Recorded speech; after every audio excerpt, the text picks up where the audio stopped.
ಸ್ನೇಹಿತರೆ, ಇವತ್ತು ಕರ್ನಾಟಕದಲ್ಲಿ ಕೋಟಿಯಷ್ಟು ಭ್ರಷ್ಟಾಚಾರ ಅಬಕಾರಿ ಇಲಾಖೆಯಲ್ಲಿ ನಡೆದಿದೆ ಅಂತಕ್ಕಂಥದ್ದನ್ನ ಸಾಕ್ಷಿ ಸಮೇತ ಆಧಾರ ಸಮೇತ ಇವತ್ತು ದೂರನ್ನ ಕೊಟ್ಟಿದ್ದಾರೆ. ತಿಪ್ಪೇಸ್ವಾಮಿ ಅಂತಕ್ಕಂಥವರು ಆಡಿಯೋ ಕ್ಲಿಪ್ ಫೋಟೋಗಳ ಸಮೇತ ದೂರನ್ನ ದಾಖಲು ಮಾಡಿದ್ದಾರೆ.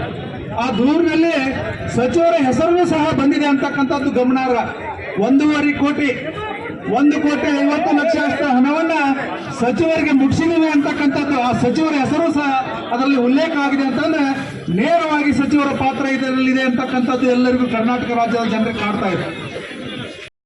ಮದ್ಯಪಾನ ಮುಕ್ತ ರಾಷ್ಟ್ರ ನಿರ್ಮಾಣ ಆಗ್ಬೇಕು ಅಂತಕ್ಕಂಥ ಕನಸನ್ನು ಕಂಡಿದ್ರು.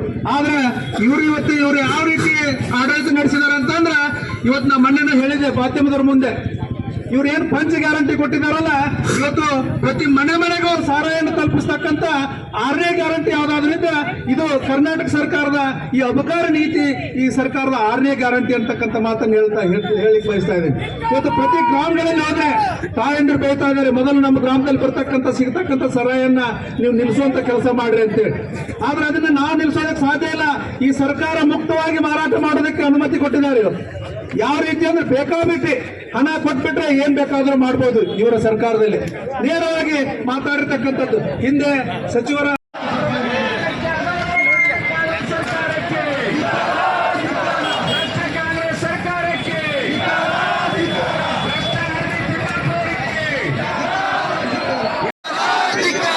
ಎಲ್ಲ ಹಣವನ್ನ ಗುಳು ಮಾಡುತ್ತಿರುವ ಕಾಂಗ್ರೆಸ್ ಸರ್ಕಾರಕ್ಕೆ, ಮಹಿಳೆಯರಿಗೆ ಭದ್ರತೆ ಕೊಡದ ರಾಜ್ಯ ಸರ್ಕಾರಕ್ಕೆ ಭಾರತ್ ಮಾತಾ ಕಿ, ಭಾರತೀಯ ಜನತಾ ಪಾರ್ಟಿಗೆ, ಕರ್ನಾಟಕವನ್ನು ರಾಕ್ಷಸರ ರಾಣನ್ನು ಮಾಡುತ್ತಿರುವ ರಾಜ್ಯ ಸರ್ಕಾರಕ್ಕೆ ಆ ಕಂಪ್ಲೇಂಟ್ ಅನ್ನು ಕೊಟ್ಟಿರ್ತಕ್ಕಂಥವ್ರು, ದೂರನ್ನ ಕೊಟ್ಟಿರ್ತಕ್ಕಂಥವ್ರು ಆಡಿಯೋ ಕ್ಲಿಪ್ ಫೋಟೋಗಳ ಆಧಾರ ಸಮೇತ ದೂರನ್ನ ಕೊಟ್ಟಿದ್ದಾರೆ.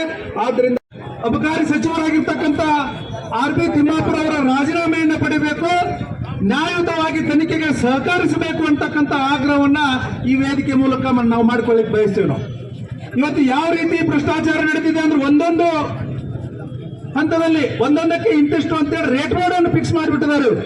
ಇವತ್ತು ಲೈಸೆನ್ಸ್ ಹೊಸದಾಗಿ ಲೈಸೆನ್ಸ್ ಕೊಡ್ಬೇಕಾದ್ರೆ ಇಷ್ಟು, ಲೈಸೆನ್ಸ್ ಅನ್ನ ಮರು ನಮೂದು ಮಾಡಿಕೊಡ್ಬೇಕಾದ್ರೆ ಒಂದಿಷ್ಟು ಹಣ, ಸ್ಥಳಾಂತರ ಮಾಡಬೇಕಾದ್ರೆ ಒಂದಿಷ್ಟು ಹಣ, ಈ ರೀತಿ ಒಂದೊಂದು ರೇಟ್ ಅನ್ನ ಫಿಕ್ಸ್ ಮಾಡಿದ್ದಾರೆ. ಒಂದೊಂದು ಅಧಿಕಾರಿಗಳಿಗೆ ಇಂತಿಷ್ಟು ಹಣ ಅಂತೇಳಿ ಟ್ರಾನ್ಸ್ಫರ್ ಮಾಡೋದಕ್ಕೂ ಸಹಿತ ಹಣವನ್ನ ರೇಟ್ ಬೋರ್ಡ್ ಫಿಕ್ಸ್ ಮಾಡಿಬಿಟ್ಟಿದ್ದಾರೆ. ಇವತ್ತು ಇವರ ಭ್ರಷ್ಟಾಚಾರ ಬ್ರಹ್ಮಾಂಡ ಭ್ರಷ್ಟಾಚಾರ ಆಗಿದೆ. ಇವತ್ತು ಮಾತಾಡೋ ಬರೀ ಏನ್ ಹೇಳಿದ್ರು, ವಾಲ್ಮೀಕಿ ಹಗರಣ ಇರಬಹುದು, ಇವತ್ತು ಈಗ ಚಾಲ್ತಿಯಲ್ಲಿ ಇರ್ತಕ್ಕಂಥ ಅಬಕಾರಿ ಹಗರಣ ಇರಬಹುದು. ಎಷ್ಟೊಂದು ಹಗರಣಗಳನ್ನ ನಾವು ನೋಡ್ಲಿಕ್ಕೆ ಬಹುಶಃ ಇತಿಹಾಸದೊಳಗೆ ಯಾರೋ ಇಷ್ಟೊಂದು ಹಗರಣ ನೋಡಿಲ್ಲ. ಆ ರೀತಿ ನಾವು ಆರಿಸಿ ಬಂದ ಜನಸೇವೆ ಅಲ್ಲ, ನಾವು ಲೂಟಿ ಮಾಡ್ಲಾಕ್ ಬಂದೀವಿ ಅನ್ನುವಂಥದ್ದನ್ನ ಗಾಳಿಗೆ ತೂರುತ್ತಿರುವ ಕಾಂಗ್ರೆಸ್ ಸರ್ಕಾರಕ್ಕೆ, ಮಹಾತ್ಮ ಗಾಂಧೀಜಿಗೆ ಅನ್ಯಾಯ ಮಾಡಿದ ರಾಜ್ಯ ಕಾಂಗ್ರೆಸ್ ಸರ್ಕಾರಕ್ಕೆ, ಮಹಾತ್ಮ ಗಾಂಧೀಜಿಯವರಿಗೆ ಅನ್ಯಾಯ ಮಾಡಿದ ಕಾಂಗ್ರೆಸ್ ಸರ್ಕಾರಕ್ಕೆ. ಪ್ರಾರಂಭದಲ್ಲಿ ವಾಲ್ಮೀಕಿ ಹಗರಣ ಮಾಡಿದ್ರು. ವಾಲ್ಮೀಕಿ ಹಗರಣದಲ್ಲಿ ಆ ಸಚಿವರು ರಾಜೀನಾಮೆ ಕೊಡುವಂತ ಪ್ರಸಂಗ ಬಂತು.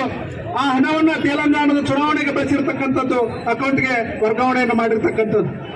ನೋಡೋ ಹಗರಣದಲ್ಲಿ ಸ್ವತಃ ಮುಖ್ಯಮಂತ್ರಿಗಳೇ ಹೆಸರೇ ಬಂತು, ಸೈಟ್ ಅನ್ನು ವಾಪಸ್ ಕೊಟ್ಟಿರ್ತಕ್ಕಂಥದ್ದನ್ನು ಕೇಳಿವೆ. ಇದಕ್ಕಿಂತ